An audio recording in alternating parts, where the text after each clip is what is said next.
Thank you, Mr. President.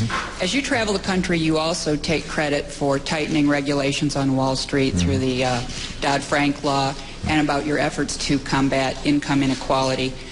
There's this movement, Occupy Wall Street, which has spread from Wall Street to other cities. They clearly don't think that you or Republicans have done enough, that you're in fact part of the problem. Are you following this movement, and what would you say to its people that are attracted to it? Obviously, I've heard of it. I've seen it on television.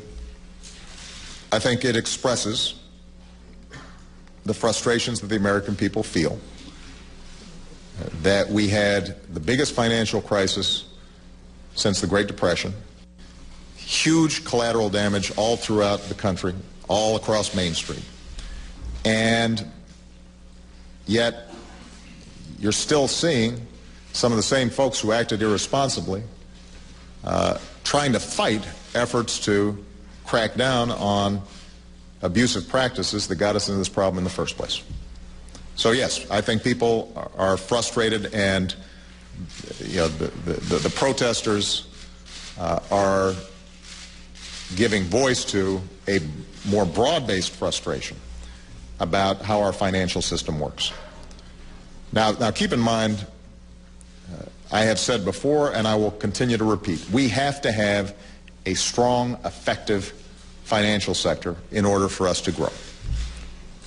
And I used up a lot of political capital, and I've got the dings and bruises to prove it, in order to make sure that we prevented a financial meltdown and that banks stayed afloat. And that was the right thing to do, because had we seen a financial collapse, then the damage to the American economy would have been even worse.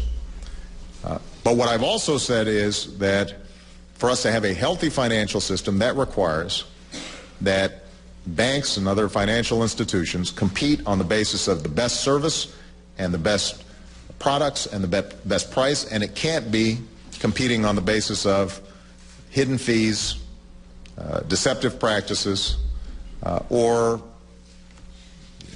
derivative cocktails that nobody understands and that expose the entire economy to enormous risks. And that's what Dodd-Frank was designed to do.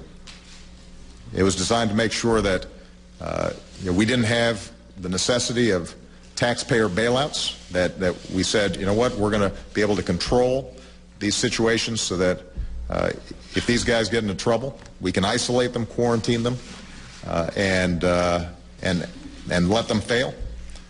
It says that we're going to have a consumer watchdog on the job all the time, who's going to make sure that they are dealing with customers in a fair way, and we're eliminating hidden fees on credit cards. Mortgage brokers are going to have to actually have to be straight with people about what they're purchasing.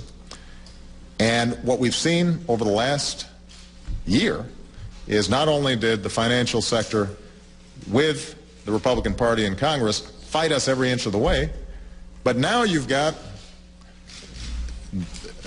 these same folks suggesting that we should roll back all those reforms and go back to the way it was before the crisis. Do you think Occupy Wall Street has the potential to be like Tea Party movement of 2012? What I think is that the American people understand that not everybody's been following the rules. That Wall Street is an example of that. That folks who are working hard every single day, getting up, going to the job, loyal to their companies, that used to be the essence of the American dream. That's how you got ahead, the old-fashioned way. And these days, a lot of folks who are doing the right thing aren't rewarded, and a lot of folks who aren't doing the right thing are rewarded. And that's going to express itself politically in 2012 and beyond, until people feel like, once again, we're getting back to some old-fashioned American values in which, if you're a banker, then you are making your money by making prudent loans to businesses and individuals to build plants and equipment and hire workers that are creating goods and products that are building the economy and benefiting everybody.